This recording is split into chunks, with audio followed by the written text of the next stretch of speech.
What's up, everybody? This is Jeremiah, and today we're gonna react to the video Gen Alpha Still Can't Read by Damon Cassidy. Now, we all know Gen Alpha, the brain rot generation of humanity. How, yeah, it's even young Gen, like, I say like late Gen Z to like Gen Alpha. Sheesh, bro. It's that bad. All that Coco Melon, steal a brain rot nonsense they be doing, giving these kids iPads, bro. I legitimately have to blame the parents on this one, and the reason why is because they just allowed this nonsense to happen. They were just, I feel like these parents, they didn't do well as parents. They didn't do a good job, and like they want to do some these gentle parenting things like that. It's not working. I say again, it's a balance, discipline and gentle. Please balance that out. One, if you scale more gently and lower the discipline, no. And if you higher the discipline and lower the gentleness, lower the kindness and gentleness, that's also no. It's a balance. It's gotta be a balance. But yeah, with Gen Alpha, man, I don't think it's looking good for them. So we're gonna get into it today. So without further ado, let's sit back, relax, and let's react to the video, shall we? Okay, here we go. According to the Nation's report card, 40% of Gen Alpha do not have basic reading skills, the highest level in over 2 decades. Whoa, what? Kids really read whole books anymore, even in English class? Hey, I'm not an advocate for. Bro, hey, I don't like reading books. I mean, I don't like reading in general. But hey, man, you gotta read something. No joke, you really do have to read something. I was thinking about what I said. I didn't like reading, but you gotta read something, bro. You really gotta read something. It could be a comic book or a manga or something. Read something, or like a book that you actually kind of like your type of like genres, basically. Read something, please.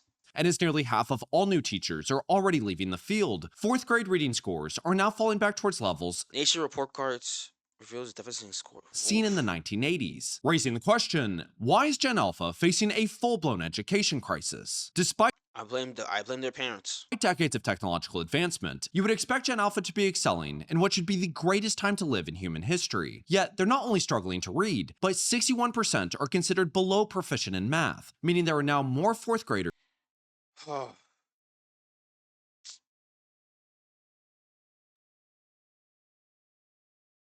I despise this numbers. I despise this meme, man. No joke. I really I despise this, bro. Ever since this meme came out, it's just the brain rot has just continued to just it just made a massive hit, who know the viral 6-7 trend, then can actually explain the difference between Schools banning. I'm not. I don't even want to say it. Schools banning. You know what? Viral slang. And thank you for banning this, cause this meme makes no freaking sense. No wonder why these kids can't read. Cause of this. Cause of one kid did. I'm not even gonna even say and do the gestures of it. A whole freaking generation is now freaking brain rotted of that one meme. Yeah, I know you got Coco Melon. I know you got Skibbly Toilet. I know you got Tum to Whom to Horror. And what else? What other brain rots? The Italian brain rot nonsense. That's the one. Tum to Horror. Um, what else? Steal a brain rot on Roblox. It's like, bro, at that point, you have to like rework their brains. Basically, you have to like revamp the whole brain of this generation. even in odd numbers, reflecting a system not shaped by accident, but by decades of decisions that prioritize short-term outcomes over the long-term development of the nation's youth. By the early 1970s, when the country began formally tracking educational progress, the system was beginning to improve, because for the first time, meaningful investment was actually being directed towards emerging generations. Students were staying in school longer, reading and math scores were stable or rising, graduation rates were climbing, and millions of students who had been previously excluded were now receiving a formal education. Even per-pupil spending was increasing as states invested in expanding schools, hiring staff, and building a more inclusive system. However, this early sign of progress was severely disrupted in the early 1980s as President Ronald Reagan entered office with a platform that included eliminating the Department of Education. In response, Secretary Terrell Bell helped assemble the National Commission on Excellence in Education, not to evaluate the system, but to justify the department's existence. The resulting 1983 report, Of A Nation course. at Risk, deliberately manufactured a narrative of crisis. Commission insiders, including staffer James Harvey, later admitted that the group began with a predetermined Gaslighting Americans about public schools, the truth about a nation at risk. The commissioners were hell bent on proving that schools were bad.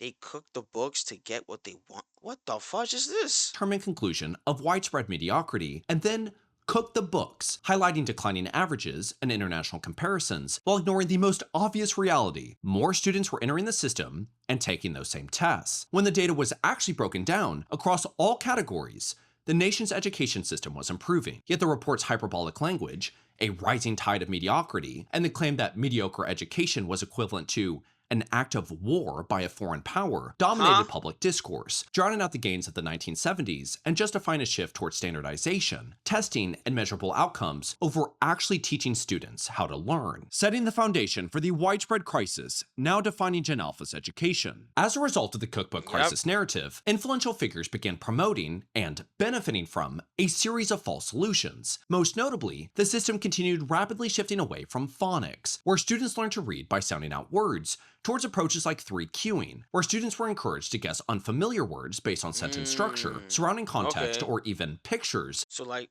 a blank. So like fill in the blank basically. The cat. What's the cat doing? The cat is chasing the mouse around the house. You know that rhyme, right? That was bars right there. Let me get back into it. It's just basically fill in the blank. Rather than actually decoding them, allowing students to appear fluent while never developing the ability to break down and understand the words on the page. Lucy Calkins Mm. became one of the most influential figures behind popularizing this movement, and despite reading scores drastically declining throughout the 1990s, her curriculum still reached roughly 16% of all K-2 teachers nationally, and even after the 2000 National Reading Panel strongly endorsed Education bill urges new emphasis on phonics as method for teaching reading. The report concludes that systematically teaching children phonics contributes to an enduring growth in reading skills. It also found that children's ability to connect sounds with letters when they enter kindergarten is a strong indicator for whenever of whether they do well at reading.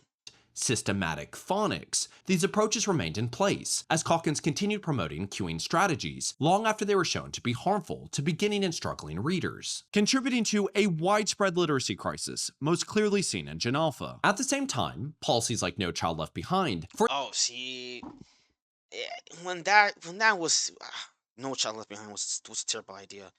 No joke, because it mixed in with like, let's see, if like like the normal, like the average, and like the high, and the people who are above average, and like the gift, not the I won't say gifted, but like um who else, like the average, the above average, and principals list people. I'll say that. I grew up. I went to all Catholic schools, and now I'm in college in a public school. But the average and the average to principals list, right? Yeah, so those guys are fine, but yet you're mixing in those guys with the people with the kids that are like not like not at that same level. They ain't dumb, but they're not at the same level as those types of kids. And you're mixing in with that. No, that's not a good idea. That's not a good idea. That's why you have like Title One to help those other kids improve on their skills, so that in class they can be average or above average or get into that principals list. So yeah, but like mixing in with that, no, that's not a good idea. further reshaped the I might be wrong. Please tell me if I'm wrong. incentives within the classroom. Rather than improving how students were taught, the system began tying school funding and performance directly to standardized test results. That was stupid. I don't like test Saturday night tests, bro. Since third grade, I had to take the freaking NYC freaking reading and math thing. Since third or fourth grade, in middle school, in elementary school, I mean, all the way to freaking high school, like that, huh? forcing teachers and administrators to prioritize whatever could be measured. Over time, this narrowed the curriculum, incentivized teaching to the test, and pulled attention away from foundational skills like decoding, comprehension, and long-term development. But more importantly, it changed how schools responded to failure. Because performance was Mm. measured through aggregate test scores, schools were often punished for low proficiency rates across entire student populations, creating a system where struggling students became a liability to overall performance. And yet they don't want these kids to shoot. Let me just not talk it right now until I Retaining have a good students meant point. those same low scores would be counted again the following year, while also increasing long term dropout risk. So instead of holding students back and addressing foundational gaps, many schools began pushing them forward, relying on summer programs, test focused interventions, or simply reclassifying performance to protect overall metrics, leading to decades of compounded decay, where Gen Alpha is no longer progressing through a system built around learning, but instead moving through one that increasingly resembles a glorified daycare. As these policies took hold, Yeah, that's true. Because these schools are not daycares. Please, you think your school's a daycare? It's not. both A Nation at Risk and No Child Left Behind effectively shifted the burden of failure onto teachers, allowing the system to treat them as replaceable Mm. cogs. Instead of blaming okay, I see. I understand now. I understand it. I understand it. Because since those two policies came into place, within that time, now the blame of failure for the student is now on the teacher. I want to. I can't. You can't blame the teacher for this though. Because if the child is not learning at the average rate, he, I- he has to repeat a grade. I repeated kindergarten twice. I repeated kindergarten. I'm fine. I ain't Gen Alpha though. But some of these kids gotta have to repeat the same grades. They have to. Either summer classes. No, I don't know about summer classes though. Just you got summer school. To be fair with you, either summer school or you better freaking repeat the whole grade because if you can't, if you're not getting that type of math or reading skill or any type of subject within that type of grade and in that same level in that same average level, you gotta repeat the grade. You have to repeat the grade, but yet no one wants to do that. None of these teachers or the system doesn't want to do that. It's crazy, and then we see these kids grow up and they like are so like dumbfounded on the simplest of things. It's gonna be we have it rough. Gen Z, we have it rough though. We can't find. It's hard finding an internship. I'm legitimately. It's hard for me to find an internship for the major that I'm in. Like video production, editing. It's tough. It's tough. But these kids, the Gen Alpha, it's gonna be 10 times worse because they like the literacy rate for these guys for that generation, bro. It's not good. It's worse than us. It's worse than my generation. It's way worse. Rather than skilled professionals. So while Gen Alpha is in desperate need of educational support, teachers now face a pay penalty approaching 27%, earning Oof. significantly less than similarly educated professionals. Other college grads and public school teachers. What the fudge? Dang, that's a huge gap from the 80s to the 2020s. My goodness. While real wages have actually declined over the past decade, despite record levels of overall educational spending, forcing over 70% of teachers to hold a second job, with 31% working in roles like Uber or retail just to Oof. make ends meet, and with most of them working those jobs throughout the school year. And I bet you back then, like the 50s or 60s, being a teacher could legitimately afford you your whole entire life. Being a milkman, it's tough, bro. 52% say would not advise a young person starting out today as becoming a teacher. Dang, bruh. This is crazy. Because they're legitimately underpaid. No joke. They really are underpaid. And you got to be stressing out. You got tests. Not standardized tests. Standardized tests suck. Standardized tests, it was just. I don't understand why we had to do standardized tests. It was just completely pointless and useless. In my opinion. In my opinion. In my opinion. But like tests on a subject or like a project or something like that, those things, and then the kids being kids and something like that, like troublesome kids too, is like at that point, oof. Like, it's tough. Being a teacher, man. Sheesh. While managing classrooms of 23 to 26 students, 77% report their job as frequently stressful, and 52% say they would not advise a young person starting out today to become a teacher. Especially in 2026, going on 2027. Especially 2026 going on now, going on for the future. Because these kids are ruthless now. These Gen Alpha kids are ruthless, man. If I would have done that same thing to when Jeff, okay, if I would have done those same actions when I was a kid, as these kids of today were, you wouldn't see me today on YouTube. You wouldn't see me today. You really wouldn't see me today. No joke. I wouldn't be here. I legit wouldn't be here. But yeah, you got these are like jits acting like crazy people. I'm like, yo, cause there's no way there's no way kids be acting like this now. And then like when we were kids, we wouldn't even that wasn't even like our inner thought process. I mean, there was some, not a handful, but some, but the majority that didn't even cross our minds. It's wild. A truly horrific sign for the nation's future. To see what this actually looks like inside Gen Alpha's Oh, education, I spoke with an elementary school interventionist with over 20 years of experience in the education system who explained the extra burden that teachers are now facing. The social emotional is heavier elementary school now intervention than it's and ever former been because structures and classroom supports teacher at with 20 home are years not of as strong as what they've education. been in the past. And then there's always the time requirement. You know, you're always expected to do something and have it all planned out, but there's so many meetings that must take place. There's no planning time. And so then there's that time Lack of burden time. that Okay, shifts to that makes sense. That outside makes of work. And sense. how do you make that happen? Especially if you're a person that's working a second job, especially if you're a person that's running after kids. Like where do you find those spaces? Um, I think those things are really hard on teachers, you know, just trying to keep up. Now, you may be wondering, if this lack of respect for the nation's teachers and educational decay has been building for decades, why are we only just now seeing it show up with Gen Alpha? It's not like millions of American adults can't read.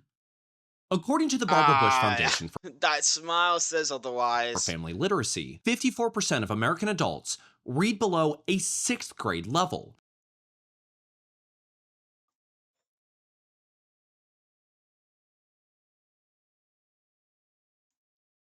Nearly 16 million Americans, 28% of adult age 16 to 65, read below a third grade level. Third grade level from 16, 28% of adults age, I don't know, 16 is not even an adult, to 65, read on a third grade level, finding it difficult or impossible to fill out a job application, read a medical label, understand a news article, or read a book with their children. What the what?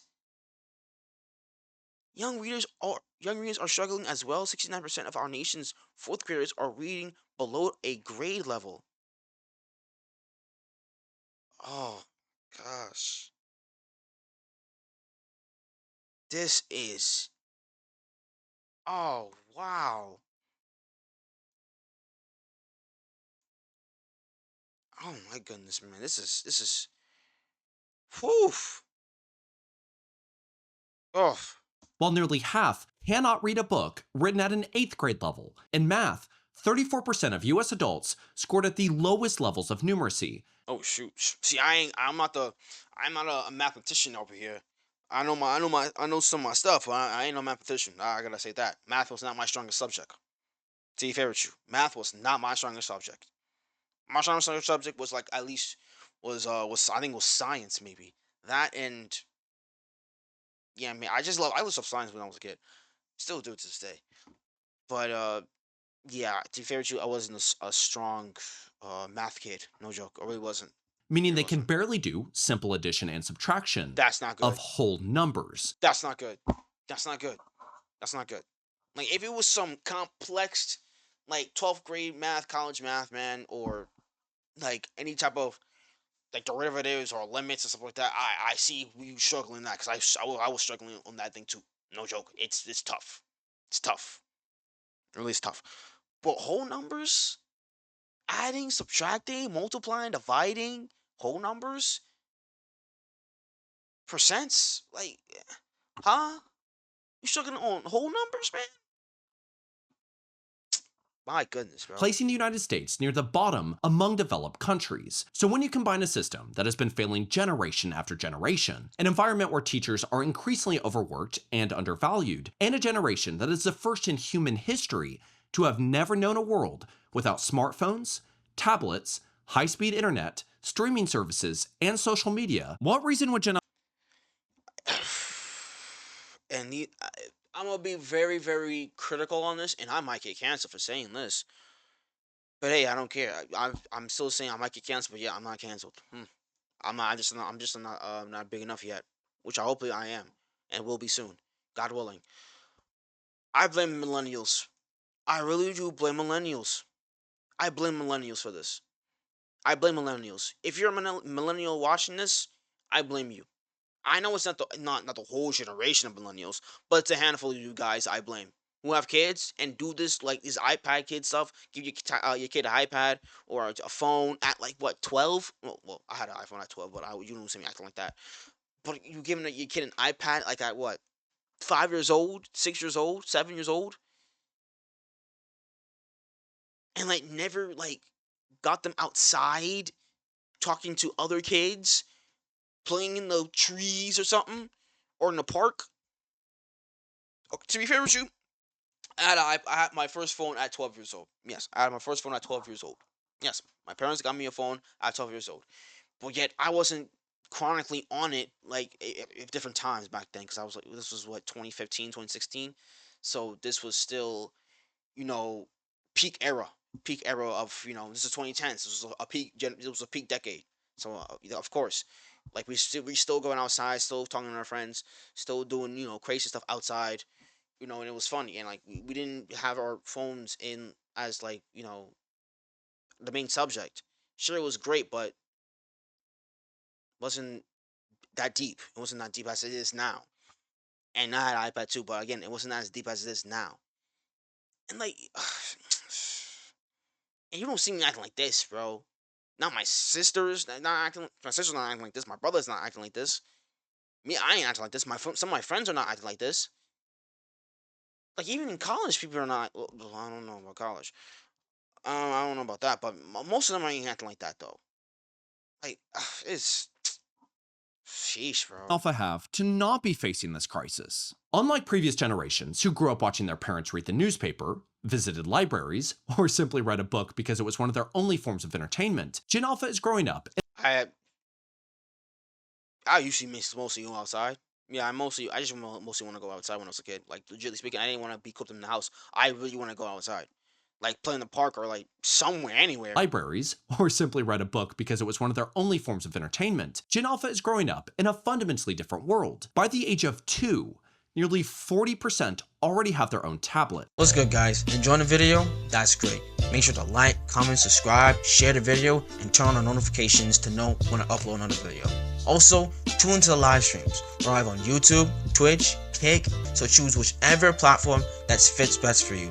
Also, join the Discord, link in the description down below. And I noticed that most of you guys are watching my videos but not subscribed. If you guys are watching the video and liking it, hit the subscribe button. It's free. Without further ado, let's get back into the video. That's not good. That's bad. I blame the parents on this one. And millennials are raising Gen Alpha. Like, bro, you can't give your kid. You're giving your child a legit electronic device at an early age of 2 years old. That's a red flag right there. That's red flag number one of being a bad parent. You're legitly starting off to be a bad parent. Because no 2-year-old needs an iPad. No 5-year-old needs an iPad. See, to be honest with you, I'm gonna start giving my kids electronic devices when they're like a teenager. Because this is insane. This is really insane. 12 years, not 12 years old. 2 years old, really? 2? And by the time they reach elementary school, 46% already have their own smartphone. Hold on, let me read that. And by the According to Common Senses Media, 42% of kids have a cell phone by age 10. By age 12, it's 71%. By 14, it's 91%. Eesh. Dang. Yeah, to be fair with you, we're giving Gen Z is looking at this. It's like when we have kids, which is later down the line, because of like the craziness we're living in right now. But when we have kids, man, we ain't giving our kids technology until they're like 16, 17, 18 years old, bro. We can't.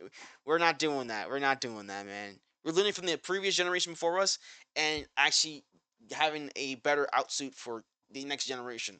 Cause like we're not giving our kids technology until they're like in their late teens. Legitimately speaking, in their late teens. Time they reach elementary school, 46% already have their own smartphone. Among children between 8 and 10, 65% are spending at least 4 hours a day on social media. Come with us to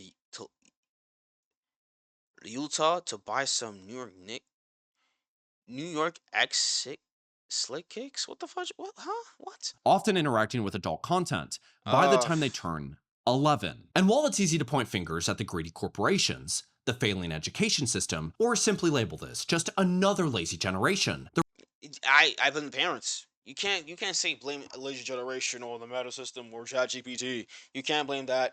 I blame the parents. I blame the parents because these parents today don't want a parent. These parents today don't want a parent. Y'all just want to give these kids iPads to shut them up instead of just calming them down like a normal parent would and should and have to do. You just give them an iPad to shut them up, and now your child is chronicling online in an age that they're not supposed to be on at that age right now. And then when they grow up, if you take that thing away from them, they're gonna start going ballistic. Like, oh my goodness gracious me. reality is that 2-year-olds are being handed tablets. And when Uh, 69% of parents say they are addicted to their phones, spending as much time scrolling as they do interacting with their own children, it becomes very difficult for a generation raised in that environment to develop the ability to focus or even self regulate inside the classroom, especially when they lose access to their device. Within a school setting, it's yes. not uncommon to have classrooms that have a really hot child, and that on a regular basis, that room is having to be cleared so that that child can figure out how to regain their self control. And so then teachers now having to It comes remove, from the just say home. they're below fourth grade, they're now having to remove 21 of their children. 1 to 3 adults are needing to step up to help regulate a child. And so you start looking at the 1 to 3 adults has to stop one child. Are we serious? 3 adults has to stop one child?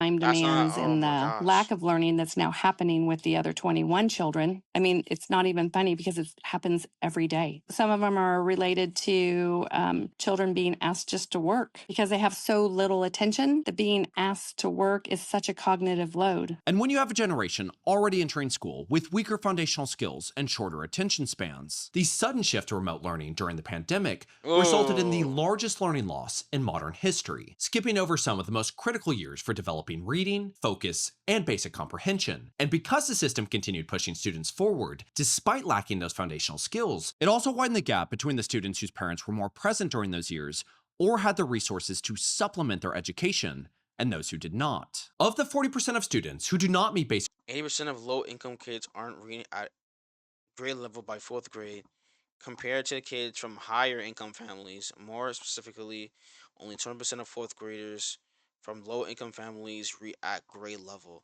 That's lower than 51% than the 51% of fourth graders from higher income families who read at grade level. reading requirements, roughly 65 to 70% come from low Sheesh. income households, with those students being 3 times more likely to be chronically absent from school. And as this gap continues to widen, collapsing academic performance may be the most commonly discussed metric, but this is also leading to serious forms of cognitive decline, increased dependence on digital devices, and even a resurgence in child labor. Oh, it shows up everywhere. What? I mean, they're sometimes stealing because they don't have food at home. And See, I told y'all. It always starts in the home.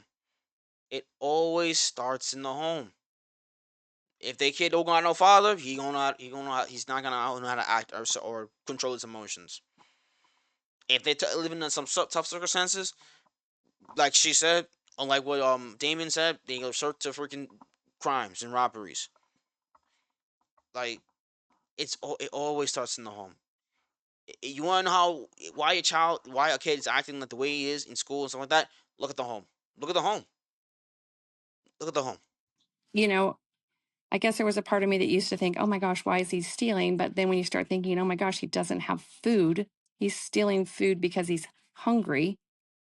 Lack of focus, concentration. When you start talking about just the amount of vocabulary they have in place. I mean, I said it earlier that a child that comes from poverty enters the school system a million words behind a middle class child. And while each of these structural issues on their own is Yeah. already creating severe consequences, the nation is now blindly subjecting an already fragile generation to the first large-scale test of how AI will reshape learning. To effectively highlight how concerned we should all be in this pursuit, here is a clip of Linda McMahon, the Secretary of Education and co-founder of the WWE, explaining the importance of integrating AI into schools. She's a co-founder of WWE. What the what? I think it was a letter or a report that I heard this morning. I wish I could remember the source, but that there is a school system that's going to start making sure that first graders or even pre-Ks have A1 teaching, every year starting, that far down in the grades, and that's a wonderful thing. Kids are sponges. They just absorb everything, and so it wasn't all that long ago that we're going to have internet in our schools. Woo! Now, okay, let's see A1 and how can that be helpful? So regardless of whether our students are being taught by the most technologically advanced tool in the history of mankind or a bottle of steak sauce, what is clear is that we have very little concern over what will actually happen to Gen Alpha in the process. In a recent Pew Research survey of over 1,400 teenagers, many of whom fall into older Gen Alpha, 44% said that they already use AI for at least some of their schoolwork, while 10% said that they rely on it for most or all of it. Nearly half reported using AI for research. More than 40% use it to solve math problems, and over a third used it to edit their own writing. And while the survey didn't directly ask whether students were using AI to generate full assignments, nearly 60% of students said it has already been used to cheat either somewhat often or very often in their schools. And just like the 3 queuing approach, which has been clearly linked to the nation's literacy crisis, AI is now showing similar patterns in how it impacts cognitive ability. A recent study from MIT found that when participants used AI tools like ChatGPT to complete writing tasks, their brain showed significantly lower levels of engagement compared to those who worked through the material on their own. Participants relying on AI not only demonstrated weaker neural connectivity, but also showed lower memory retention, struggled to recall what they had just written, and reported less ownership over their work. Across multiple analyses, AI-assisted work became more uniform, less original, and far more dependent on pre-generated phrasing, reinforcing a system where a rush to completion replaces the desire for understanding. And even when participants stopped using AI, those who had relied on it continued to show weaker recall and reduced cognitive engagement, compared to those who had developed the material themselves. The study ultimately shows that while these tools may offer immediate productivity gains, their widespread use in educational tasks is directly tied to reduced critical thinking, weaker knowledge formation, and diminished independent problem-solving ability. Essentially, AI becomes a technologically advanced magnifying glass for all of the problems the education system already presents. And while AI could undoubtedly be a powerful tool for students when presented with the right guardrails, as with everything we've discussed, there are fundamentally no signs that those guardrails are even a priority. So when we consider that Gen Alpha will be entering the job market within the next few years, this rapid pursuit of AI has the potential to fundamentally reduce human cognitive agency, critical thinking, and independent problem solving over time. And so what I hope that we're beginning to recognize is that fundamentally, this is an unbelievably complex issue. There is not one thing that we can point to and say, this is the issue. And it's not only that this has just happened recently, this is decades of decay. Yes, Yeah, it's easy to it's say, true. wow, 40% of fourth graders can't read, and judge them when half of American adults can't read below or can't read above a 6th grade reading level. Because of that no kid left behind. I think it's mainly because of the no kid left behind thing. Mainly because of that. Mainly because of that. We're talking about serious issues. And as the K-shaped economy only gets worse, because it's going to, there is no incentive for it not to. We're talking about a serious education crisis. Like, this is a serious issue. Yeah. It might be convenient, it might be funny to just kind of blame the iPad kids or joke about them and judge and all of these things. This is going to impact your future. The thing that we have to take away from this, when we look at the fact that teachers are now making less than they were a decade ago, when adjusted for inflation, and all of the extra responsibilities and just challenges that they're having to face, the fact that there are hundreds of thousands, millions of first, second, third, fourth, fifth graders out there that are having to steal from their school, that are having to steal food from their school because they're hungry, that childhood poverty is increasing. It's increasing rapidly, and that there is a dramatic resurgence in child labor. The United States does not have a money issue, it has a values issue. That is true. We do That is true. That is true. We don't value anything. We value barely anything, and we gotta change that. We really do have to change that, because if this continues, other countries like other countries are gonna like surpass us and stuff like that, and it's gonna look bad on us. Really, is gonna be looking bad on us. not care about our future. That has been blatant. We have been so busy trying to figure out how to make this country great again. That was Ronald Reagan's campaign. It's been happening since the 1980s. We forgot to figure out where is it that we're going. And so with this, we don't cherish the individuals that are instilling the values into our youth. They're replaceable cogs in the machine, and that's horrible. It is a tragedy. And it's very obvious that we don't care about our emerging generations. Look at what millennials had to go through. Look at what Gen Z is currently going through. I'll even say Gen X. It continues to happen. I'll even go as far, and I've said it many times, the youngest baby boomers entered a horrible job market. It continuously happens, and nothing is being done to stop it from happening. Because I think the one thing about it is just, I know something or someone or some people is gaining money from this. I know for a fact they're gaining and profiting and revenuing money from this. They really are. They really are. hmm Someone's gaining money. Someone's getting status. Someone's gaining something from this. It always comes down to it. Someone is gaining from it. All these literacy nonsense and this putting in an education system, someone's gaining from this. Someone is getting money, power, I don't know, but someone or some people are gaining from this. They're gaining from it. The unfortunate issue is that we at least had the ability to not have the technological advancement compound as much as it is now. Yeah. By we the did. time Gen Alpha is my age at 26, Whoa. the world will be unrecognizable. I'm 21. We're doing nothing to guide them. It is just such a tragedy. I'm not married. I don't have kids, and I don't have any biological little kids in my life. But I do spend a lot of time around family, friends, and I get to I'm privileged to do some babysitting with some people, some little kids that I absolutely love. And I look at them, and they are what instills hope in me the most. The work that I do and how much time I spend on this, and many of you know that have been a part of the channel for a long time. The reason that I do this is because I care about our country, and I care about you, and I care about the people of our country. Same here. But I really want to have kids.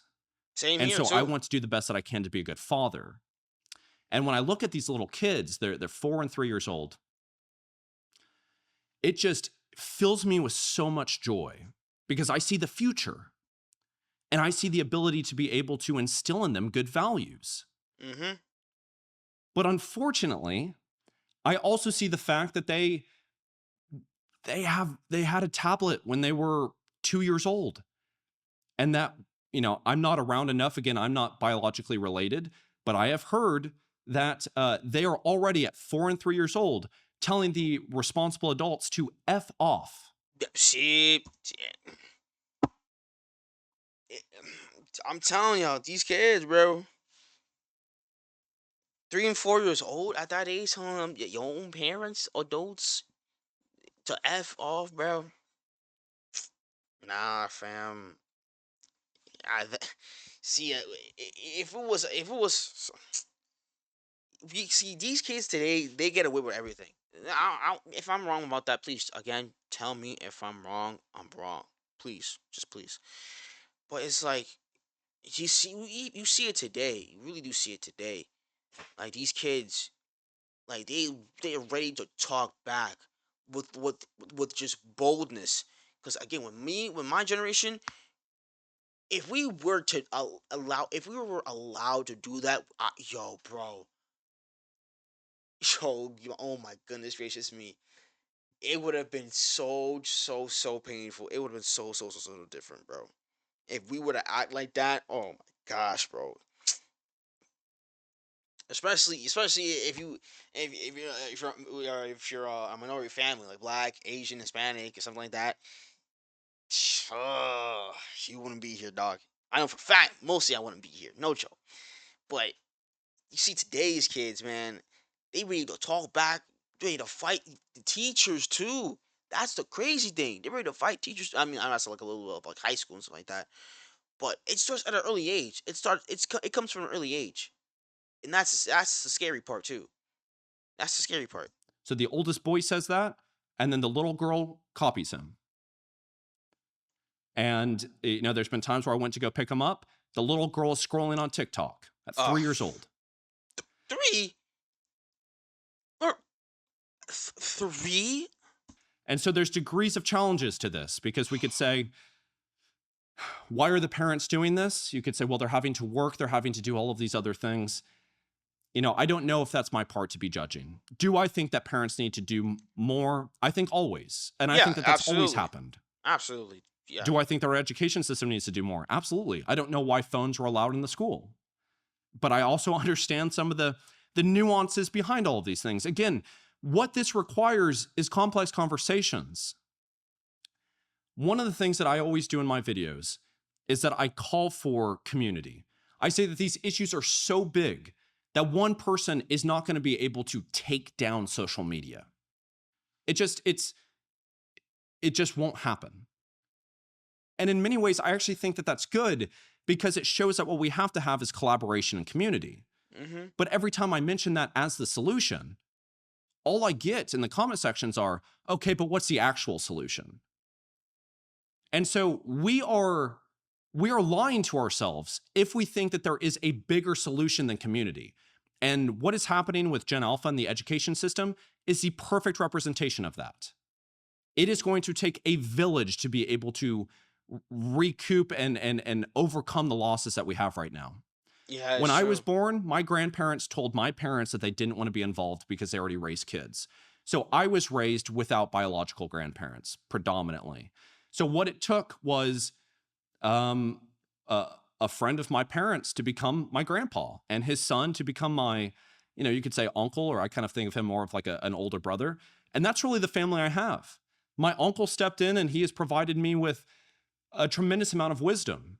My mom would work, she would drop me off at school, she would work all day, and then she would pick me up, and we would clean the school to be able to help make ends meet. And I watched the parents judge my mom for doing that. But that was a sacrifice she did for us. When my stepdad came into the picture, him and my mom didn't run off. My mom was cooking dinner, and he was sitting at the table with Spider-Man flashcards, helping me learn multiplications. I'll never forget, 6 times 8 is 48. That is what he reminded me of. And I can even remember the Spider-Man on the flashcards, because we honed in on it so much. He cared about my future.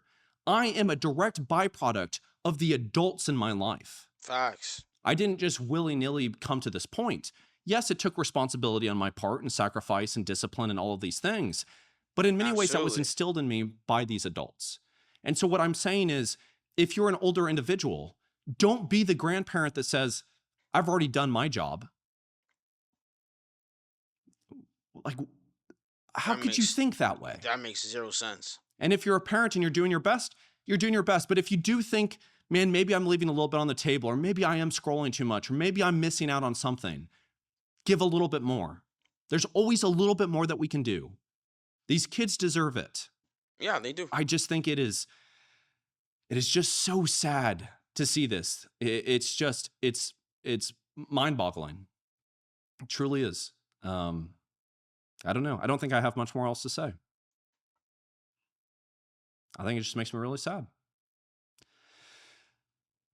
If this has provided value to you, I would really appreciate it if you subscribe if you haven't already done so and like the video. I'm trying to do the best that I can. I really am trying to target the issues that I think that are impacting us. I want us to go in a forward direction. It feels like it's getting harder to do that, but I'm doing the best that I can. And I know that you guys are as well. I mean, we have a great community. We're often collaborating and communicating, and I really appreciate that. So thank you all so much. Until next time. Bye-bye. Yo, shout out to my boy Damon here. Damon Cassidy. I apologize if I spelled your name, said your name wrong. Yeah, man. From the sayings of the Boondocks, when Huey was at his lowest, and he told Granddad with I forgot the saying, but what he said. But Granddad said this. Well, yeah, I think I remember. Like, shoot, I forgot what Huey said. Dang. But I remember when Granddad said this. You do what you can. You do what you can. Like, there's nothing left you can do. There's nothing you can do. You do what you can. You do what you can. Like, every little step to help out these kids, it's worth it, bro. It's worth it. I mean, don't give your kids these iPads at freaking 2 years old. Don't be. It's just always starts at the home. Mostly starts at the home, and yet other times, yeah, the education system really is that bad. But we just gotta do better. We just gotta do better. And I like what he said. What Damon said. America doesn't have a money issue. We don't have a money issue at all. It's a value issue. Like, we don't value important things. We legit don't value important things. And it's saying something. We see right now in real life. We do see now in real life. But again, shout out to Damien, man. The original video will be in the link description down below. Follow me on all the socials. Make sure to like, comment, subscribe, turn on notifications to know when I upload a video, reaction video, or gaming video, any type of video. Be notified. Also tune into the live streams. And yeah, I think that's about it. This is Jeremiah. God bless you all. Jesus loves you all. Repent, be saved. And when you're a parent, don't give your kids iPads at 2 to 3 years old. Please don't. Don't. I love y'all guys. Peace. It's